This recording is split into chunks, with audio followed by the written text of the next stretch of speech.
Hello friends, today in this video I will show you how to disable speech recognition in Windows 11 or 10.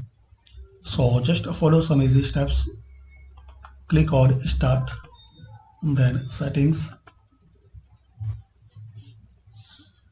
Now here click on Accessibility, and if you are using Windows 10, so click on Ease of Access.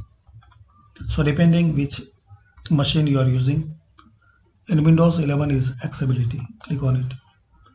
Now here you have to find out speech, this one. So open it,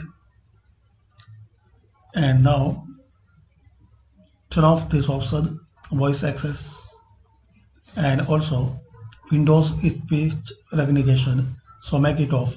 So here you can turn on and turn off depending what you like and what's your need. So this is the way guys you can enable or disable speech recognition in Windows 11. Thanks for watching, and please comment this video work for you or not.